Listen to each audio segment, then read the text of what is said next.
Hello प्यारे बच्चों, कैसे हैं आप सब। उम्मीद है आप सब काफी अच्छे होंगे। तो आज की क्लास में हम जा रहे हैं आपके बुक का एक नया चैप्टर स्टार्ट करने, चैप्टर नंबर 6, जिसका नाम है घन एवं घनमूल यानी क्यूब एंड क्यूब रूट्स। हम वर्ग और वर्गमूल के बारे में पहले ही पढ़ चुके हैं। उम्मीद है आपने इस पे क्वेश्चंस भी सॉल्व किए होंगे। तो चलिए सबसे पहले घन का मतलब समझते हैं। जब हम किसी संख्या में उसी संख्या से 3 बार गुना करते हैं। कितनी बार? ध्यान से देखिए बच्चों, 3 बार। और वहीं पर वर्ग में था आपने 2 बार गुना करी थी। 3 बार गुना करने पर उस संख्या का हमें जो आउटपुट मिलता है, जो रिजल्ट मिलता है, उसे हम घन कहते हैं। माना कि हमारे पास संख्या 5 है, तब 5 का घन कितना होगा? 5 गुना 5 गुना 5 यानी 5 की घात 3, 125। इसलिए यदि किसी संख्या पर अगर उसकी घात 3 है तो उसे उस संख्या की 3 बार गुना करनी है तथा गुणनफल को उस संख्या का क्या कहते हैं? हम घन कहते हैं। उदाहरणार्थ देखिए बच्चों, 5 की घात 3 यानी 5 गुना 5 गुना 5 यानी 125। ऐसे ही 3 की घात 3 यानी उसकी 3 बार गुना करेंगे तो कितना मिलेगा? 27। और 6 की घात 3 यानी 6 की गुना आप 3 बार करेंगे 216। वहीं पे पूर्ण घन क्या होता है बच्चों? वह संख्या पूर्ण घन होती है यदि वह किसी प्राकृत संख्या का क्या होती है? घन होती है। जैसे कि 2 का क्यूब कितना होगा? 8। 4 का क्यूब कितना होगा? 64। तो क्या है बच्चों? 8 और 64 यहाँ पे पूर्ण घन कहलाते हैं। अब बच्चों निम्नलिखित पूर्ण घन तालिका को पढ़िए। 1 का पूर्ण घन 1 है, 2 का पूर्ण घन 8, 3 का घन 27, 4 का घन 64। ऐसे ही आप कितनी भी किसी भी संख्या का क्या निकाल सकते हैं? घन निकाल सकते हैं। अब बच्चों हम समझेंगे पूर्ण घन के गुण यानी प्रॉपर्टीज ऑफ परफेक्ट क्यूब। पहला प्रॉपर्टी बच्चों क्या कहता है कि 0, 1, 4, 5, 6 एवं 9 अंक इकाई स्थान पर रखने वाली संख्याओं के घन की इकाई के अंक भी समान होते हैं। उदाहरणार्थ देखिए बच्चों, 10 का जैसे 1000, 11 का कितना हुआ? 1331। उसी तरीके से 14, 15, 16 का भी आप क्या कर सकते हैं? घन निकालेंगे तो आप नोटिस करेंगे बच्चों, जो इनकी इकाई के अंक है वो फिक्स्ड है। ठीक है। नेक्स्ट देखिए, 2, 8, 3, 7 अंक इकाई स्थान पर रखने वाली संख्याओं के घन की इकाई के अंक क्रमशः 8, 2, 7 एवं 3 होते हैं। नेक्स्ट देखिए, उदाहरणार्थ जैसे 12 का क्यूब किया तो यहाँ पे जो इकाई पे अंक है वो 2 है, बट इनका घन करने पे जो इकाई पे अंक आएगा वो आएगा 8। 8 पे अगर 8 इकाई अंक है तो इसका घन करने पे आएगा 2, फिर 3 का इकाई पे रखने पे आएगा 7 और 7 पे रखने पे आएगा 3। तो ये आपको माइंड में रिमेंबर होना चाहिए। अगर आपको 1 से 10 तक का भी घन का किसी संख्या का घन याद है तो आप इसे आसानी से सॉल्व कर सकते हैं। अब देखिए बच्चों, सभी सम संख्याओं के घन सम एवं विषम संख्याओं के घन विषम होते हैं। जैसे 4 का 64 दोनों सम है। 16 का कितना हुआ? 4096 यानी 496, जो कि ये भी सम है। 3 देखिए विषम है, 27 भी विषम है, 7 भी विषम है और 343 भी विषम है। नेक्स्ट, ऋणात्मक संख्याओं के घन हमेशा क्या होते हैं? ऋणात्मक होते हैं। जैसे -2 की घात 3 है तो जो उत्तर आएगा इसका -8 आएगा। क्यों? क्योंकि माइनस की कितनी बार गुना हो रही है? 3 बार, तो उत्तर -8 आएगा। वहीं पर -3 की जब उसका घन निकालेंगे तो भी -27 ही मिलेगा। ठीक है। चले अब बच्चों हम क्वेश्चन देखेंगे पूर्ण घन की जांच यानी टेस्ट फॉर परफेक्ट क्यूब। अगर आपको चेक करना हो कि कोई दी गई संख्या पूर्ण घन है या नहीं तो कैसे करेंगे?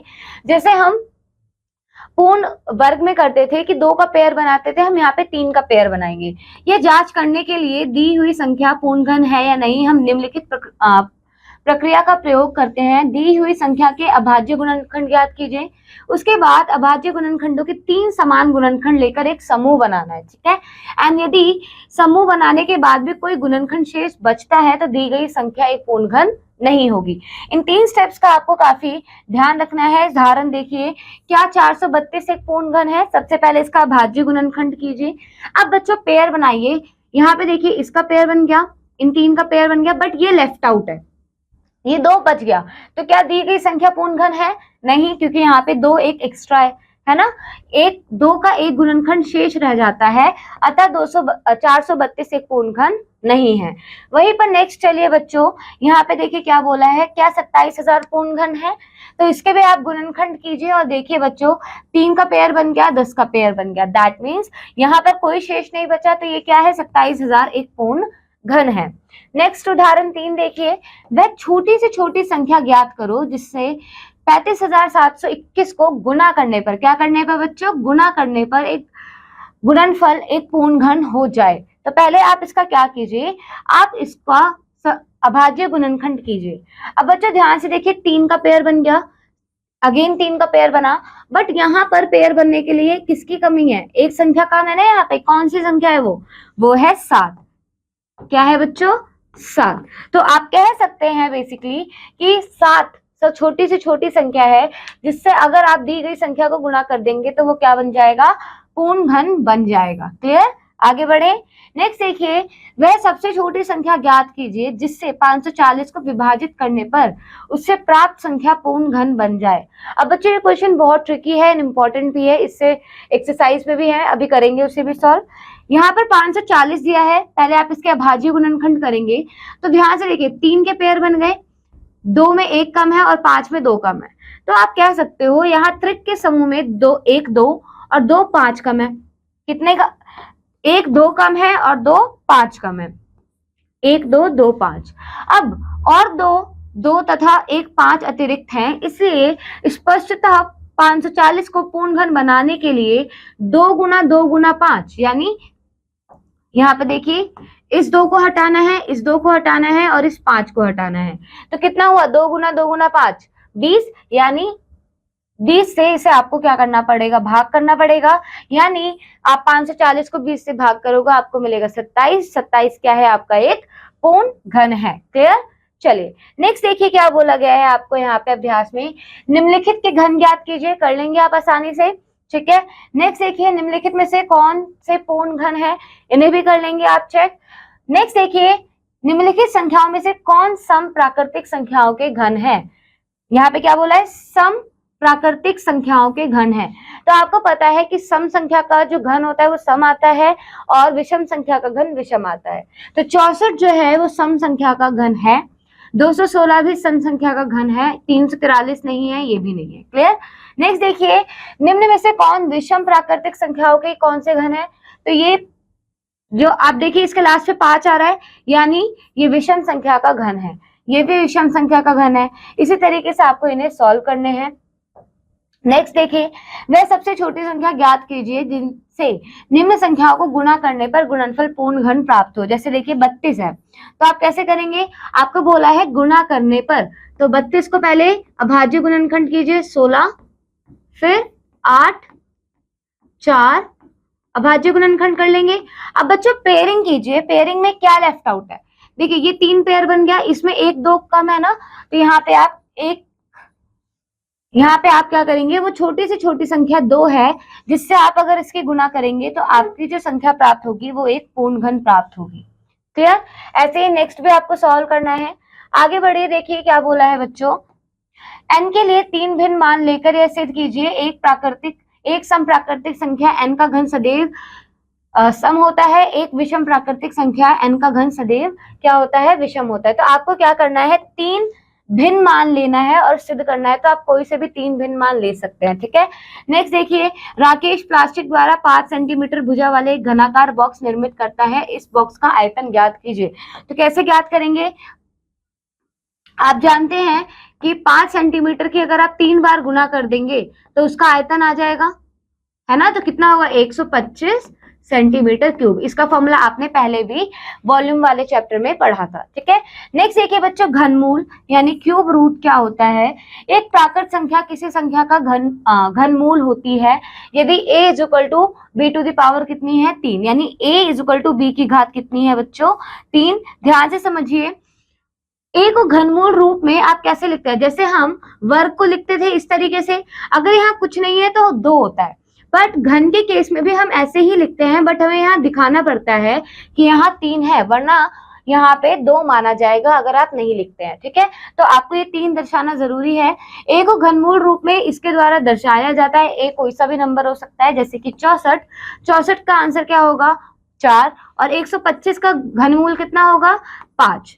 यहाँ 4 और 5 क्रमशः 64 और 125 के क्या है? घनमूल है।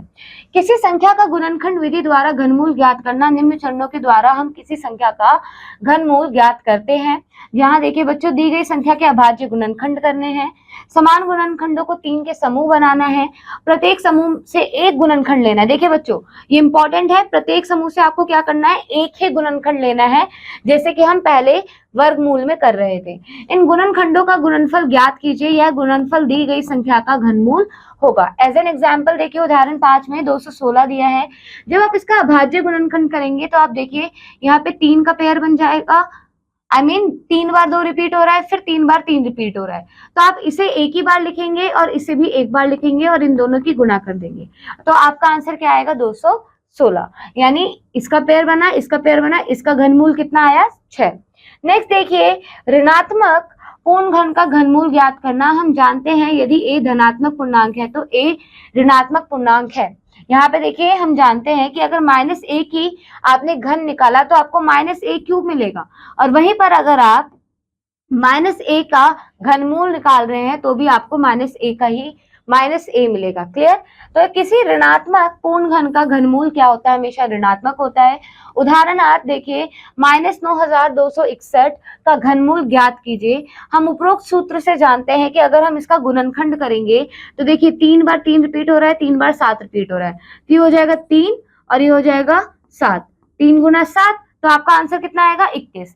बट करेंगे कैसे, देखिए 21 जब आया बट संख्या कैसी है ऋणात्मक, तो उत्तर भी क्या होगा ऋणात्मक। क्लियर? चलिए पूर्णांकों के गुणनफल का घनमूल ज्ञात करना। किन्हीं दो पूर्णांकों a और b के लिए अगर आप देखें तो इसे आप इस तरीके से लिख सकते हैं, a को सेपरेट करके लिख दीजिए एंड b को सेपरेट करके गुणा में लिख दीजिए। ठीक है, नेक्स्ट देखिए उदाहरण 8 1000 का घनमूल और 216 का घनमूल ज्ञात कीजिए। तो हम मान लेते हैं, क्या करते हैं हम पहले इसका घनमूल ज्ञात करेंगे और इसका घनमूल ज्ञात करेंगे, फिर दोनों को गुणा कर देंगे। नहीं तो दूसरा तरीका आप क्या करेंगे, इन दोनों को इस फॉर्मेट में भी लिख सकते हैं। क्लियर? अब 1000 का जो घनमूल है वो कितना है बच्चों, देखिए ये हो गया 2, ये कितना हो गया 5, इन दोनों की गुणा कीजिए, कितना हो जाएगा बच्चों, ये हो जाएगा 10, कितना होगा 10। इसी तरीके से इसकी पेयर और इसका पेयर कितना हो जाएगा 2 गुना 3, कितना आएगा देखिए 2 गुना 3, तो ये हो जाएगा 10 और ये हो जाएगा 6, तो 10 गुना 6 कितना हो जाएगा 60। तो आप बेसिकली कह सकते हो इसका आंसर कितना है 60। क्लियर? नेक्स्ट देखिए बच्चों परिमेय संख्या का घनमूल ज्ञात करना। माना कि हमारे पास a और b दो प्राकृतिक संख्याएं हैं। अब a और b का घन आपको ज्ञात करना है, यानी पहले आप a का घन ज्ञात कीजिए फिर b का घन ज्ञात कीजिए। दूसरा अगर आप घनमूल ज्ञात करना चाहते हैं इस तरीके से, अगर आपको दिया है तो पहले a का घनमूल फिर b का घनमूल ज्ञात करना है। उदाहरण देखिए सबसे पहले आपको क्या करना है इसका, अब ये पूछा गया है यहाँ पे कि ये दोनों बराबर हैं, तो कैसे देखेंगे, सबसे पहले हम बायां पक्ष सॉल्व करेंगे। हम जानते हैं कि हम माइनस का 1331 को इस तरीके से लिख सकते हैं और 1728 को इस तरीके से लिख सकते हैं। अब बच्चों आपको ये क्लियर हो गया है कि ये 3 बार आप ऐसे लिख सकते हैं, तो आप कह सकते हो कि इसका जो घनमूल है वो -11/12 है। ठीक है, ये कट जाएगा ना इधर से। अब बच्चों देखिए दाएं पक्ष में आपको पता है ये भी क्या होगा -11 इंटू -11 इंटू -11। ठीक है, ये कैंसिल हो गया, अब -11 आपका आंसर बचा। नेक्स्ट बच्चों इसे चाहे तो आप ऐसे लिख सकते थे ना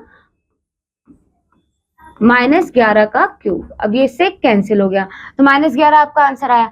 उसी तरीके से ये किसका है 12 का, तो -11/12, तो आप कह सकते हो आपका बायां पक्ष दाएं पक्ष के बराबर है, यानी ये दोनों बराबर है। नेक्स्ट देखिए आपको बोला गया है इसका घनमूल ज्ञात कीजिए, तो कैसे करेंगे, सबसे पहले इंपॉर्टेंट टास्क आपको इस डेसिमल को हटा देना है। जब आप डेसिमल को हटाएंगे तो नीचे कितने शून्य आए, 6 शून्य। अब आप क्या करेंगे, अंश का घनमूल ज्ञात कीजिए। अंश का पहले आप अभाज्य गुणनखंड कीजिए, फिर हर का गुणनखंड कीजिए, क्या अभाज्य गुणनखंड। इनका अभाज्य गुणनखंड करने के बाद जब आप नोटिस करेंगे कि यहाँ पे 3 का पेयर और 5 का पेयर बन गया, 3 और 5, तो 3 गुना 5, ओके इस तरीके से लिखेंगे। 10 का पेयर यानी 10 गुना 10। अब बच्चों ध्यान से देखिए यहाँ पे इससे कटा तो 3/20 और फिर सॉल्व किया तो 0.15 आपका क्या आया है, घनमूल आया है क्या, दी गई संख्या का। क्लियर? आगे बढ़े, चलिए अभ्यास देखिए। अभ्यास में काफी इजी क्वेश्चंस दिए हुए हैं। घनमूल ज्ञात कीजिए, घनमूल ज्ञात कर लेंगे। अब बच्चों देखिए थोड़ा सा ट्रिकी आपको ये लग रहा होगा, बट आपको पता है ये होता है 2 गुना 2 गुना 2, घनमूल ज्ञात करना है ना। तो यहाँ पे आपसे बोला गया है कैसे करेंगे, देखिए आपको इसका घनमूल ज्ञात करने के लिए या तो दोनों की गुणा कर लीजिए, नहीं तो आप क्या कर सकते हैं इसकी 2 गुना 2 गुना 2 गुना, और यहीं पर बच्चों यहाँ पे भी आप क्या करेंगे, जब आप इसका यहाँ पे लिख रही हूँ कैरी ऑन, ठीक है। इस तरीके से ये आंसर आएगा। अब बच्चों ध्यान से देखिए, इसमें पेयर कैसे बन रहे हैं, इन 3 के पेयर बन रहे हैं, इन 3 के पेयर बन रहे हैं और इन 3 के पेयर बन रहे हैं, है ना। तो कितना आ जाएगा बताइए, ये हो जाएगा 2 गुना 2 गुना 2 यानी 8 आपका उत्तर आएगा। क्लियर है। तो इस तरीके से आपको ये सॉल्व करना है। चलिए आगे उम्मीद आप कर लेंगे, ये आप प्रूफ कर लेंगे, दर्शाइए कि ये इसके बराबर है। तो कैसे दर्शाएंगे, सेम उदाहरण की तरह। आपको पता है ये 5 का और ये किसका है बच्चों, 7 का। तो ये इससे कट जाएगा ना, ये इससे कट जाएगा। तो कितना आएगा, 5 गुना 7 यानी आपको मिलेगा 35। उसी तरीके से यहाँ पे अगर आप देखेंगे तो ये हो जाएगा 5 का घन और 7 का घन, है ना। ये आपको थोड़ा सा 1 से 10 तक तो आपको याद होने चाहिए। फिर ये हो जाएगा 3, 5 गुना 7 का घन और ये इससे कट गया, तो आपका उत्तर यहाँ पे भी 35 आया। तो ये दोनों आप कह सकते हो बाया पक्ष बराबर है किसके, दाएं पक्ष से। तो आप ये प्रूफ कर लेंगे। इस क्वेश्चन को भी सॉल्व कर लीजिएगा बच्चों। इसमें आपको क्या करना है, इसका लंबाई ज्ञात करनी है, ठीक है। So that's all for this chapter बच्चों। आपको इन क्वेश्चंस को सॉल्व करना है। एग्जांपल्स हमने सॉल्व किए, एक्सरसाइज के भी क्वेश्चन देखे। अब कुछ क्वेश्चंस आपको खुद से ट्राई आउट करने हैं, उससे पहले उदाहरण को सॉल्व कीजिएगा। मैं आपसे मिलूंगी अगली क्लास में एक नए अध्याय के साथ। Keep learning and keep exploring. Bye bye बच्चों।